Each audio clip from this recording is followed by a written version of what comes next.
Hoy, Pilipinas, magandang araw po sa inyo, Luzon, Visayas at Mindanao. Nabalitaan nyo na ba, ka-coffee? Yung mga DDS vloggers, sabay friendship over na. Hiwa-hiwalay na, ka-coffee. Nagkakaaway-away na sila, ka-coffee. Hindi na sila magkasundo-sundo. Ito mga DDS, biruin mo, ka-coffee. Oh, kasi naggagamitan kayo eh. Oh, ayan. Mga nag-expect in return. Wala mga natanggap, ayan. Kaya sige, hiwa-hiwalay na sila. Kalas-kalas na ba ang datingan dyan? At isa dito, ka-coffee, sa very vocal ito, na tutol kay PBBM at kung ano-ano pinagsasabi pa kay PBBM, kay First Lady, at pumanig ito sa mga Duterte, sa mga DDS, at nagrally pa nga ito eh. Nagsisigaw pa nga ito at kung ano-ano pang kagagawan o mga kasinungalingan na pinagsasabi laban kay PBBM. Hindi natin makakalimutan yan dahil pinapanood natin siya mismo.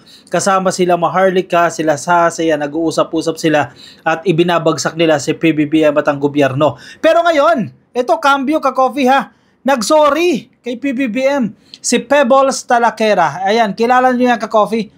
For sure, kilala ninyo yan. Nag-apologize po siya sa presidente at sa First Lady. Ano yan? Dapat pa ba itong tanggapin? Yang pagsusorry-sorry na yan, ito ba ay legit? Itong pagsusorry ba ay seryoso? O baka gamitin na naman si PBBM dahil eleksyon? Nako, ingat-ingat, ka-coffee ha sa mga nagsusorry. Sincere kaya yung mga pagsusorry nila? Kasi hindi natin makakalimutan eh kung paano nito siniraan ang gobyerno, siniraan si PBBM, and then ngayon hindi niya nakasundo yung mga DDS vloggers, abay nagsorry na kay PBBM. Tama ba yon? Ito ang post, ka-coffee. Sige, basahin natin itong post niya. Marami siyang post, ka-coffee, at may mga screenshots pa. Gusto ko mag-apologize kay Presidente at sa First Lady, sana mapatawad niyo ako. Sabi po yan ni Pebbles Talaquera at ang kanyang hashtag ay Chururut. Verified account yan, ka-coffee, at totoong account yan kasi may mga gumagawa ng peking account ni Pebbles eh. Nakita natin yan at ginagamit, ka-coffee, sa ilang mga video. Ito po eh legit na kay Pebbles Talaquera at siya po ay nagsasabi na gusto niya mag-sorry. Gusto niya mag-apologize kay PBBM at kay First Lady at sana daw po ay mapatawad siya. Oy, dapat ba? Patawarin ba itong si Pebbles sa pinaggagawa niya kay PBBM? Ako ang take ko dyan, sige, hayaan mo na. Sige na. Sige, hindi man accept yung apology. Ignore the apology. Ganun na lang, ka-coffee. Huwag i-accept yung apology. Ignore na lang yung apology. Negative comment din doon. Kasi, ewan ko, hindi ko makalimutan yung mga pinagsagawa nito kay PBBM. Din ngayon, bebelta. Parang Harry Roque ang datingan nito eh. Diba? Ang bait-bait ng una, todo tanggol, nung hindi nakakuha ng posisyon, ayan, binanatan si PBBM. And ito po nangyayari dito kay Pebbles. Kasi baka naman makadikit na naman yan. Pag nakadikit na, ayan na naman, may hindi na namang makuha yung gusto niya. Ayan na naman, bira na naman sa gobyerno, bira na naman kay PBBM. Actually, yung ibang mga loyalista natutuwa. Ako, syempre, gusto natin, di ba? Mas dumami yung kakampi natin. Pero lesson learned dito, ka-coffee. Pwede nagsusorry lang yan, hindi natin alam kung ano yung intention ng mga yan. Diba? Lumapit, dumikit, and then may gusto lang makuha, o diba? O may gustong patunayan, may gustong awayan, etc. etc. Sige, ignore na lang itong apology na to. Huwag nang i-accept, or paano ba? Basta in between ignore and accept yung apology na yan, pero huwag ka na makipag-banding sa kanya, diba? Iwas na lang sa kanya, lumayo na lang sa kanya, huwag nang dumikit sa kanya o sa tropa niya, kasi mahirap na matapos ang pinagsasabi nila dyan, etc. Actually, ang mga netizens, hati rin naman ang opinion. Tumitrending nga ito, ka-coffee eh. Napakaraming comments dito, ka-coffee. Sabi niya, gaya ng isang kaya sabihan, once an addict, always an addict. Kapit lang, Neng, para lang din si Thinking Fera, ha ha ha. Sabi ng isang netizen. Kasi sinasabi nila itong si Pebbles daw, isa daw po yung addict at ka-jamming-jamming daw po yan ni First Lady at kung sino-sino pa. Yung mga fake news silang gawa-gawa. Meron din naman, bini-welcome siya. Welcome back daw po, sabi ng ilang netizens. Sabi niya, I'm so disappointed. Panibagong netizen ito. I'm so disappointed in you po.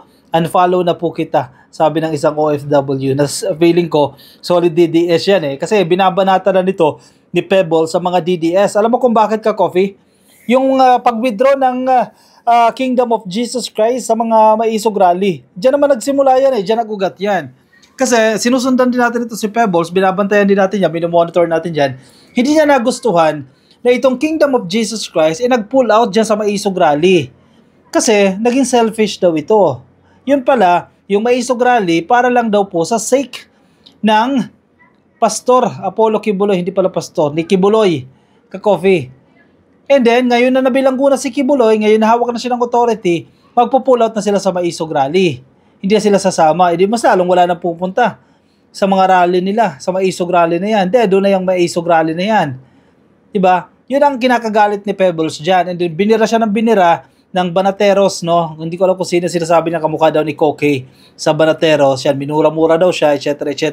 Dahilan po yan para kumalas siya. Ang punto niya, selfish itong KOJC. Kasi dahil wala na silang wala na silang poprotektahan. Hindi pala para daw sa bayan yung laban nila dyan sa Maisog Rally, kundi para lang kay Kibuloy. Ayan, nagkakakatkungan na sila dyan. O naglalabasan na yung mga intensyon. Kaya gulo-gulo na rin sila dyan. Diba? Mahirap dito sa mga DDS eh. Siguro, na-realize din ni Pebbles na ginamit lang din siya para sa laban kuno, para sa bayan, yung pala laban kay Kibuloy. And then ngayon, natauhan siya, ayan, gusto niya na mag-apologize. At may mga screenshots ka-coffee, binibira siya ng mga vlogger ng mga DDS, tinatopic daw siya ka-coffee. Ito si Pebbles, no? At may mga screenshots silang nilalabas ng kung ano-ano. Sige, balikan natin ka-coffee yung iba pang post.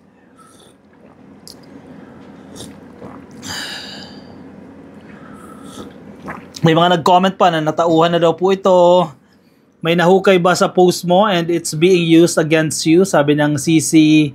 Isa siguro to sa condition na post bago mabigay yung million na offer. Inoferan daw ng milyones, etc. etc. Sige. Isa lang po yan sa post ni Pebbles ha. Sa pag-monitor natin sa kanya. Isa pa, ito pa. Meron siyang post. Basahin natin ka-coffee itong isa niyang post. Sabi niya, ayan, pakibasa. Nung time na bago mahuli si Kibuloy, nag-message ako kay Palangga. Sinong tinutukoy niyang Palangga? Si Maharlika yan, di ba? Naibili niya ako ng ticket at gusto kong lumaban sa Davao. Siguro, ginagamit kasi ito against Pebbles na parang nanghihingi para halimbawa ito pang ticket papunta dyan sa Davao para dyan mag-conduct o magkisali dyan sa mga maisog, etc. etc. So naglalabasan sila ng mga resibo. So ginagamit ito against Pebbles na palahingi daw ito. Buraot ba? Yan ang kanilang puna dito. Ibili niya ako ng ticket. Message siya kay Palangga at gusto kong lumaban sa Davao. Pero sino ang nang iwan sa ere? Hindi ba't ang KOJC at SMNI? Wala kayong alam, kaya manahimik kayo mga epale. Ayoko naman talaga dyan kay Kibuloy. Oy, ayan na. Nagkakaaminan na ka-coffee. Ayaw niya naman talaga kay Kibuloy. Pero todo, suporta siya kay Kibuloy noon. Akala ko kasi lalaban para sa bayan. Yun naman pala, yung parali niya para sa kanya. Yun. Diyan siya nang gagalaiti dyan. Kasi naman kayo hindi naman sincero yung mga pinaglalaban dyan Kaya yung kamukha ni Koke dyan, wag mo na ako murahin. Sino yung kamukha niyang Koke? Basta isa daw po yan sa Banateros, yung malaki daw ata katawan. Yan ang sinasabi niya, kamukha raw ni Koke. Traidor agad ang tawag niyo sa akin, hindi ba pwedeng natauhan ako? Ayun na. Kaya siguro nagsusorry, natauhan daw siya. Ayoko na magsalita at baka pag nagkwento ako, madismaya lang kayong lahat. Saka hindi naman ako kawalan, di ba? Bakit kayo gigil na gigil, mga hindot? Ayan, inaaway niya ito mga DDS. Ito ka-coffee yung screenshot. Yan yung screenshot. Inunahan niya na sa pag-post. Ito yung message niya kay Palangga raw. And I quote, Nak, wow, anak ang tawag, no? Nak, siguro, sino kayong nanay? Nak, gusto ko pumunta ng Davao. Sagutin mo naman ticket ko. Sagot ko na Airbnb ko. Then live tayo. Pag nandun ako, gusto ko lumaban sa Davao. Sabi nito ni Pebbles. So, labasan na ng mga screenshots siya na. Nakakahiya naman ito. Kanya-kanya na kayong labas ng baho dyan ka-coffee. Ayan na. Ang nangyayari sa inyo. Nako, siguro hindi lang si Pebbles yan. Marami pa ka-coffee mga natauhan dyan. Maglalabasan pa po yan ha. At mag-apologize kay PBBM at kay First Lady. Ang nangyari sa inyo dyan. Paano kayo mananalo sa eleksyon? Kung ganyan kayo ngayon, di na kayo solid dyan. Kanya-kanya na kayo. Ano ba? May mga hindi ba kayo nakuha na ipinangako sa inyo? Kung may mga gusto kayo makuha kaya bumabaliktad kayo, yun ang mahirap dyan, yung mga nag-e-expect, masakit umasa. Sige, ito pa.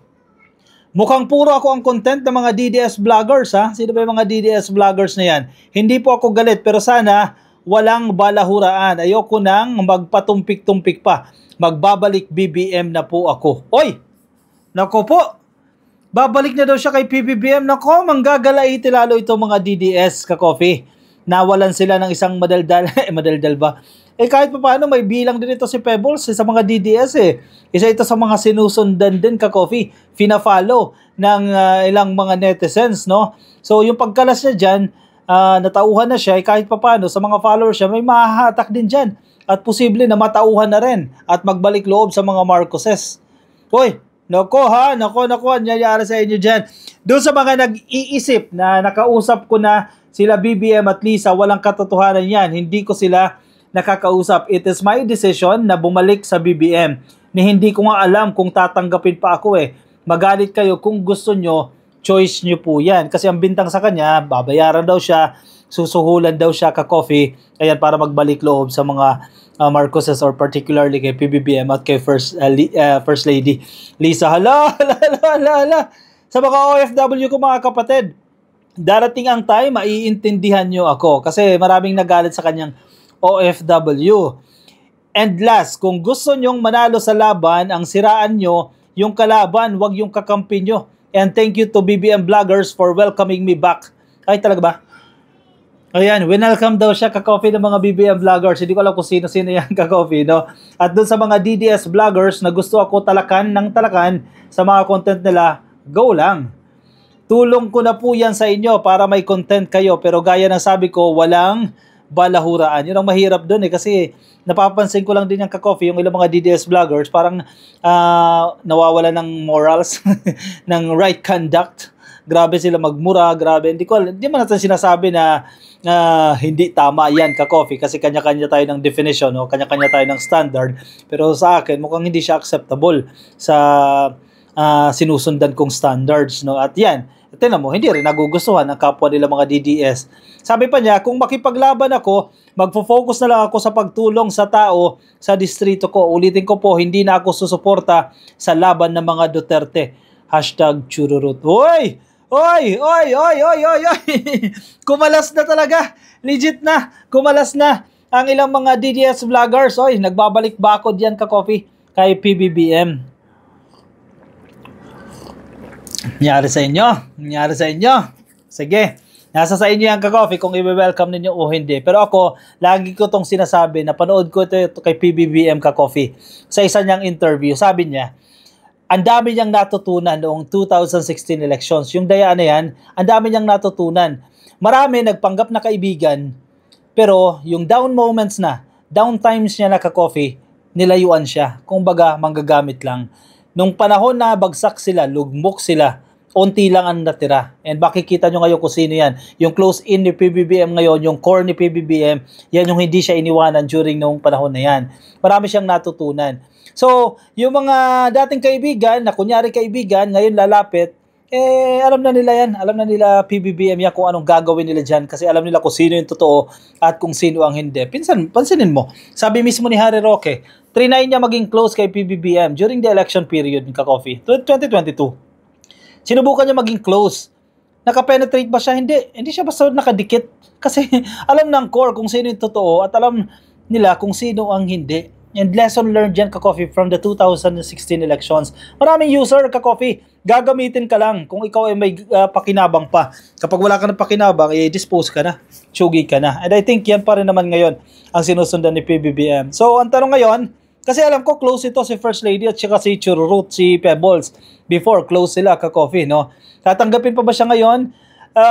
Posible na tanggapin yung apology, pero I don't think na as close as before yung magiging sitwasyon yan. Siyempre, maingat na rin yan si First Lady, no, dito sa mga klase ng tao na ito. Siya, anong say ninyo dyan ka-coffee? Sige, i-comment ang inyong opinion, ang inyong reaction dyan sa ating comment section para mabasa rin po ng iba nating mga ka-coffee. Nasa Facebook po ba kayo? At di pa po kayo naka-follow sa ating Facebook page, pasuyin na lang ka-coffee, please like and follow sa Facebook. Nasa YouTube, please click lang po na subscribe na dyan po sa baba. Subscribe na po kayo and hit nyo na rin yung notification icon para kayo po ay updated sa ating mga bagong upload. Alright, ako magpapaalam mula sa inyo. Maraming salamat po sa mga sumama. Ingat po kayo. Nasaan man po kayong panig ng daigdig. Bye-bye!